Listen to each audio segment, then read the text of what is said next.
I was a communist for the FBI.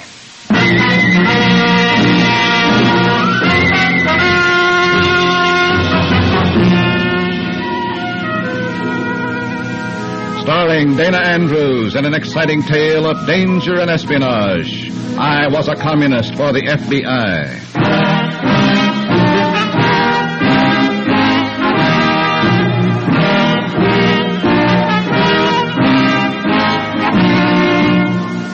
You're about to hear a strange story. Names, dates, and places are, for obvious reasons, fictional. But many of these incidents are based on the actual experiences of Matt Cvetic, who for 9 fantastic years lived as a communist for the FBI. Here is our star, Dana Andrews, as Matt Cvetic. I've heard people call them crackpots, harmless crackpots. They were speaking of the members of the Communist Party in this country. I was one of those communists for 9 years. I reported their conspiracy against the United States from within. Crackpots? Like spiders spinning webs. Harmless? Like tigers stalking their prey. Here's just part of the story. In a moment, listen to Dana Andrews as Matt Cvetic, undercover man.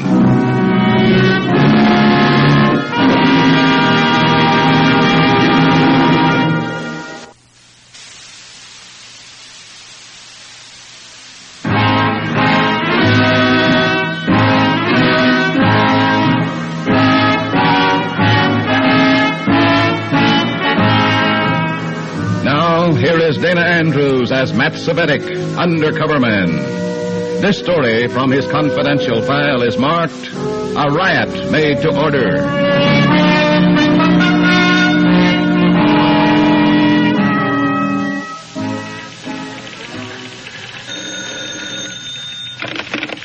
Hello? Matt Cvetic. Speaking. Anton Drexel. Yes? You sound surprised. You were told that I would contact you. Well, that's right. It's just that here at work this time of day, I'm at the Regent Hotel, room 406. I have matters to discuss with you. When? Right now.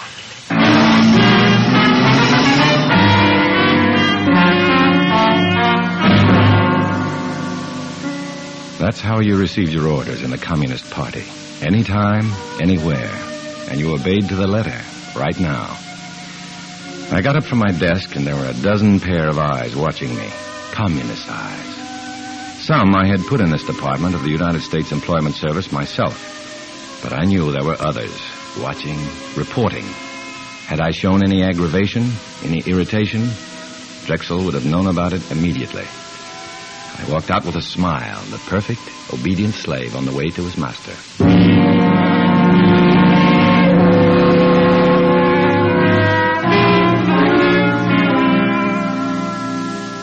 Anton Drexel, small but muscular, intelligent, dark-featured. He had come from New York, a high party functionary. He didn't bother shaking hands. He came right to the point.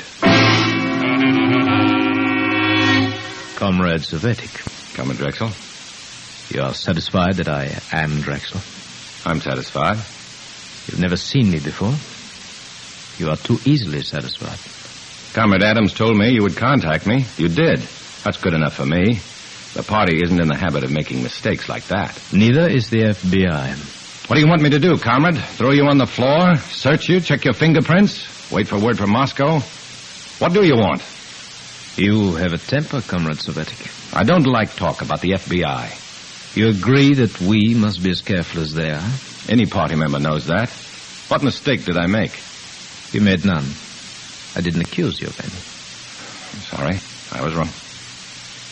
Sit down, Comrade Cvetic. Thanks. What I have to say is greatest importance. Go ahead.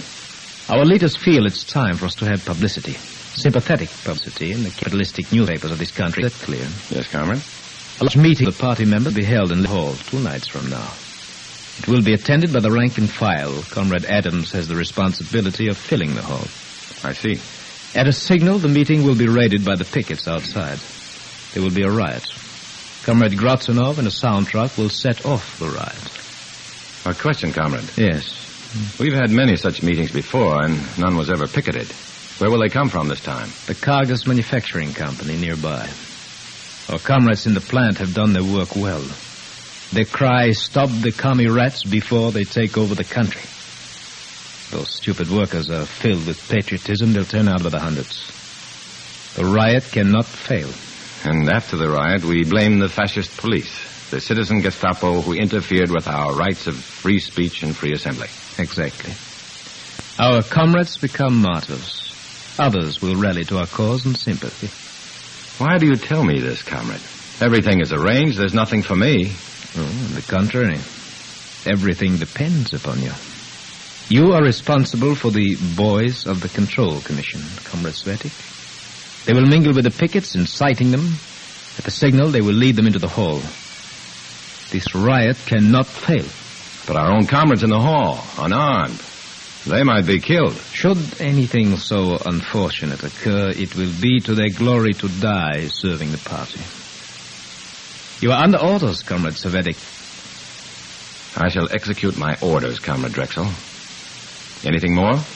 You'll have help in your assignment. Comrade Franz will assist you. I don't need any help for this. I've done it before by myself, and besides, I don't... Do you object, Comrade? I'm sorry, Comrade. The party knows best. Will that be all? I shall be at that meeting. Good day, Comrade Cvetic.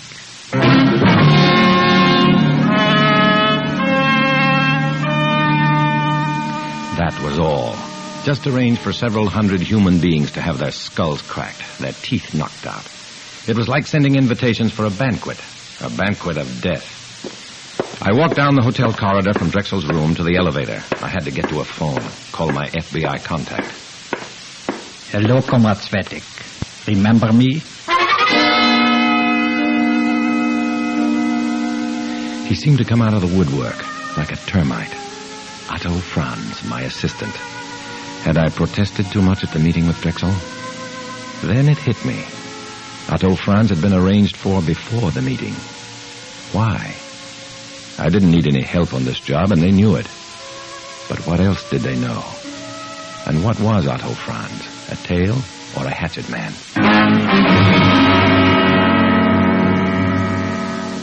Hello, Otto. Comrade Otto to you, Cvetic. Where did you come from, comrade? It doesn't matter. Let's go to work, huh? Sure. What do we do first? That's up to you. I just go along and do whatever you say. You can see her tonight when you go home. Look, comrade, you can follow me wherever I go. Those are your orders. But you're not telling me where I can go. Those are my orders.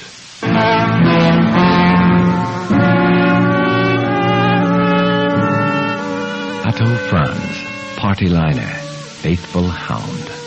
The crack of the whip was all he understood. Nothing would pry him from my side.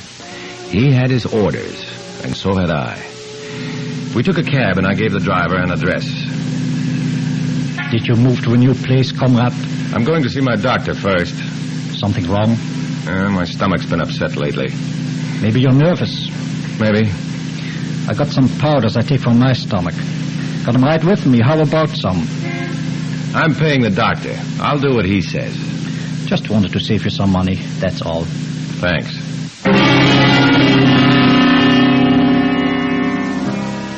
He stayed with me like a headache, right into the doctor's waiting room. When the doctor was ready to see me, I knew he wanted to follow, but he didn't quite have the nerve. I told Doc I wanted to find out how my mother was, and he told me in 2 words. Not good. I asked if I could use his phone. He nodded and went into his laboratory. So far, I was getting all the breaks.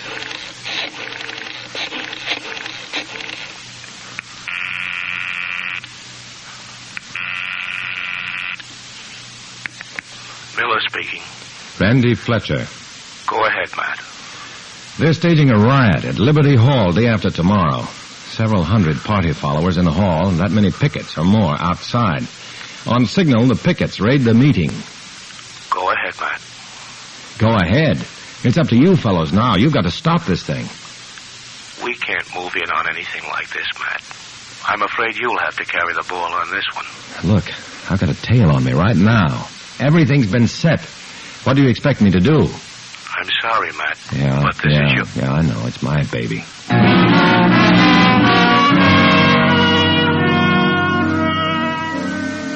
From the doctor's office, we went to my home. My mother's condition had me worried. Her heart had been weak for a long time. There was always the chance that she might die, still believing that I was a real communist. If my brother Tip was home, there would be real trouble, especially when he saw Otto. He hated me, but he hated my commie friends even worse.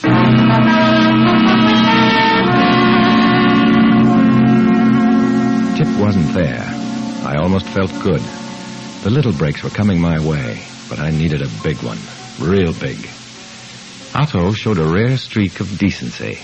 Your mother upstairs, comrade? In bed. I'll wait here in the parlor. You go up and see her. But don't take too long. We got work to do, remember? I remember, comrade.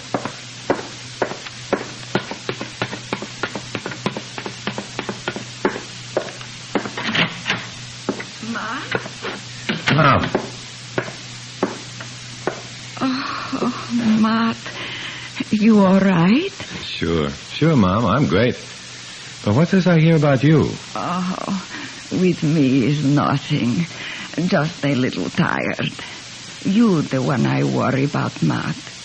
There's nothing to worry about. I'm doing fine. Just look at me. Oh, you are in trouble, Matt. The government, Matt. Those men from Washington. The FBI. Yes? They're after you, I know. Oh, Mom, you're all wrong. Won't you listen to me? Oh, all the time I pray for you, my boy. That God should make you give up what you are doing against the government of America. But, Mom, can't you see... Promise me, Matt. So little I ever ask from you. I can't, Mom. What? Are you all right? It don't matter no more. How can I be all right when against the United States one of my boys is working? Look, Mom, I gotta run along now. Next time, I want to see you up and around and baking a cake, you hear? Still, I pray for you, Matt, that God should take care of you. You are still my boy, and the mother can't forget.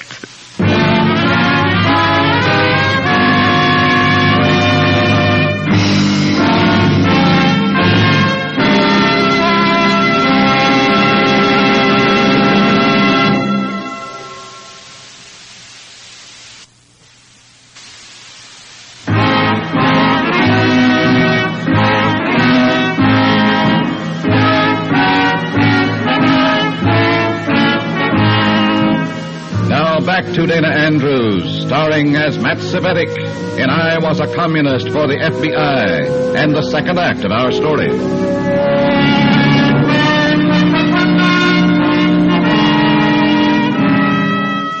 Otto stayed with me the next 2 days. He never let me out of his sight.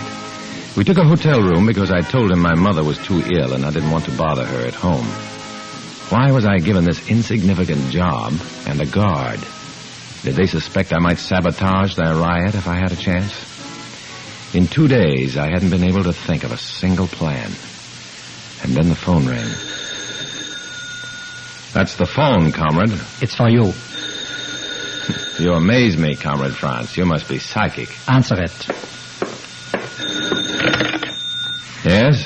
Comrade Cvetic. Speaking, Comrade Drexel. The meeting is tonight. I know. You have done your work? There was nothing to be done until this afternoon. You will see to it? Certainly. Let me talk to Comrade Franz. One moment. He wants to talk to you, Comrade. Hello? Yes. Yes. No, nothing like that. Yes.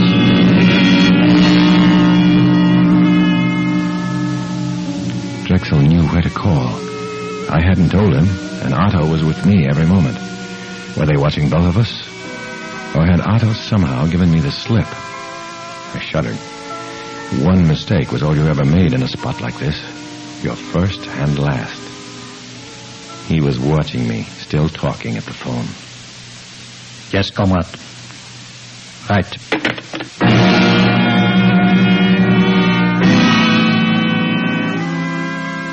He sat there, staring at me, his face a complete blank. Other comrades had been pushed from hotel windows. The papers called it suicide, and the public believed the papers. I started toward the door. It's time to round up the boys for tonight, comrade. Comrade Drexel seemed a little worried that I'd not done it before this. I know. Well, are you coming, or do you stay here? I got my orders, comrade. I go with you.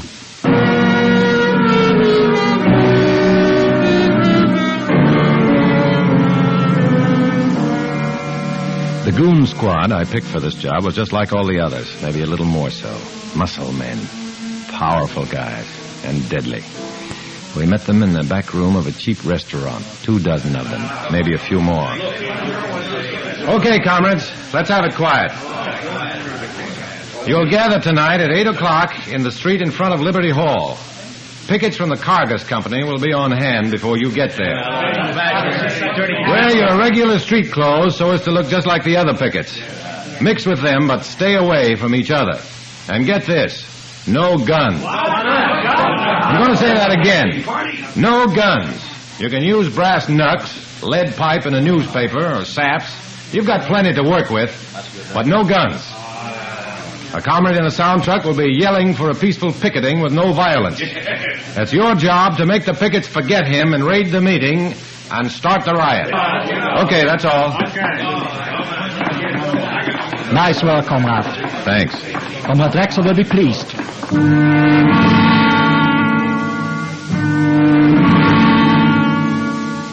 Everything that night went according to schedule. It always does when the commies are behind it. They're thorough. They don't miss a trick. The plans are laid days ahead. You hope for a slip-up, but you never get your wish. When we got to Liberty Hall, the street out front was alive with pickets. They were angry, but not looking for trouble yet. Everything goes well, comrade Cvetic. Yeah, everything's great. There are plenty here to cause serious trouble. That was the idea, wasn't it? Of course. You should be happy, comrade. I'm happy. Remember, boys, this is a peaceful picketing.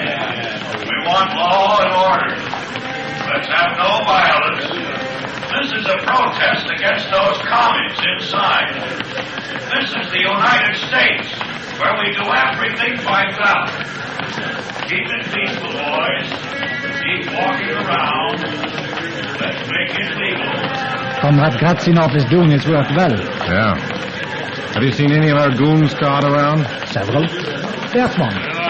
Talking to that picket. Yeah, I see him. Well, there's another one buttonholing a couple of guys. They're here and they're working. It is good, comrade Cvetic. Yeah. Let's go in the hall. Why? There's nothing more to do here. It's just a question of time. Maybe we can help in there. As you say, comrade.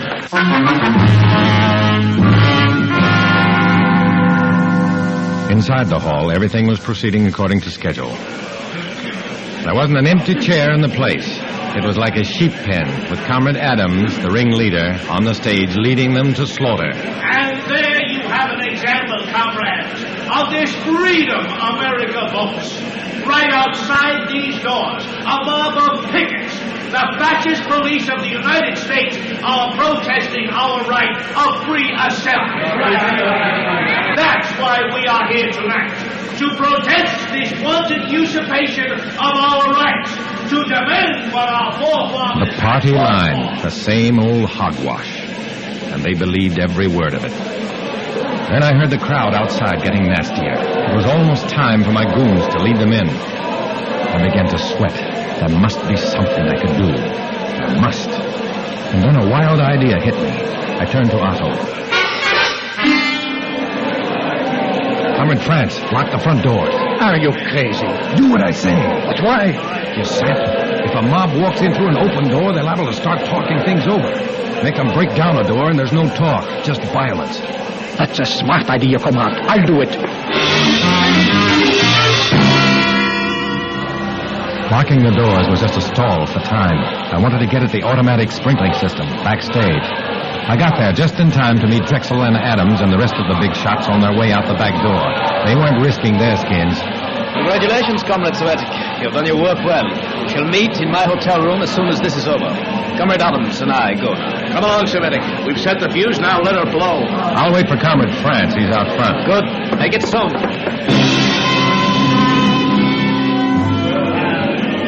I was standing right next to a wall ladder. It led up into the rafters, and from there I could reach one of the valves of the sprinkling system and melt off the protective wax cap. I started up the ladder, and I saw Otto coming back. I jumped down. He hadn't seen me. Your idea works, comrade. Listen to them. They're like wild beasts outside. Good work, comrade. When those doors break, hundreds will be hurt.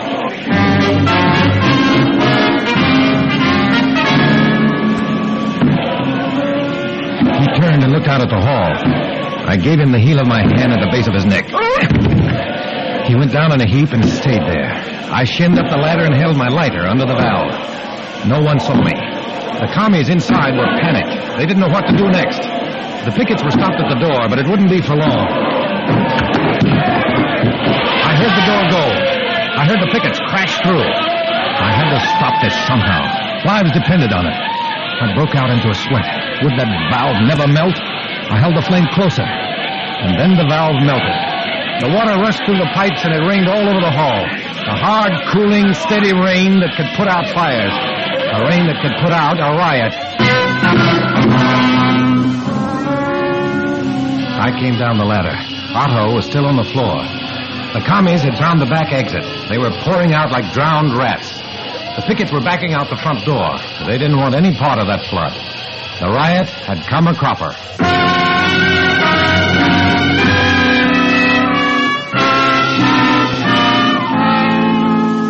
Comrade Drexel was waiting for me in his hotel room, but I had to make one stop before that, a crummy little gym on Denton Street.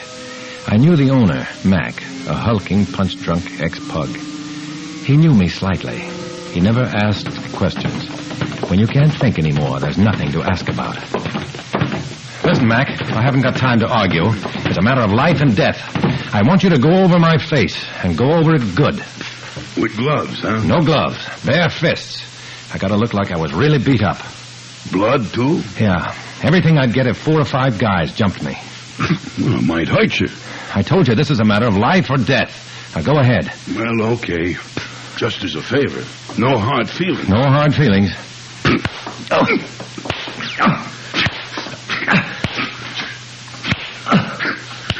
When Mac began to blur, I knew I had enough. He helped me to the door, and I staggered into the night.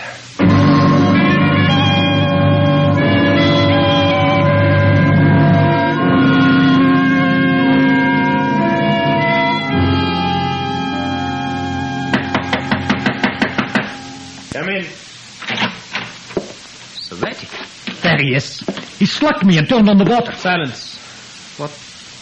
What happened, comrade? Well, they slugged Franz first, and they jumped me. I fought them until I passed out. Who were they? 5 of them. I never saw them before. Pickets? Maybe. None of ours, though. They turned on the water? I don't know. I guess so. I was out cold. I tell you, the only guy around me when I got slugged was Cvetic. He turned on the water. And then beat myself to a pulp? Is that it, comrade? Unfortunately, Comrade Cvetic, suspicion points to you. Okay, so I slugged Otto. I turned on the water, then I beat myself unconscious. If that's the way you want it, that's the way it is. You're acting as a control commission. Okay. I confess everything. Let's get this over with. I've remarked before, Cvetic, your violent temper. Why not? I've done everything I could to make this job a success. And then I'm questioned like a dirty, double-crossing traitor. In the name of the party. What more do you want from me? Take it easy, Cvetic. Sure, I'll take it easy. You need a doctor's care, Comrade Cvetic. I suggest that you go immediately. The story seems true. Your face is proof of that. But we shall investigate further. Is that all, comrade? That is all. For now.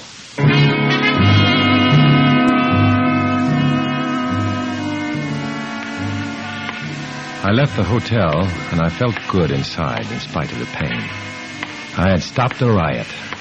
They'd investigate further, but they wouldn't find anything. I was sure of that. I'd covered everything, and for a while I was safe. I was safe to continue the double life, safe to tread the dim line between darkness and light, safe to walk alone.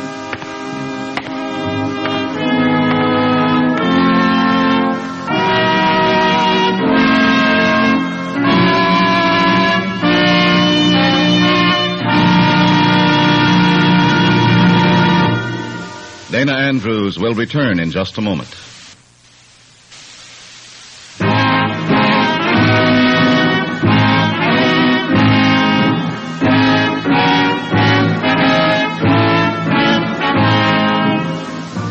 This is Dana Andrews.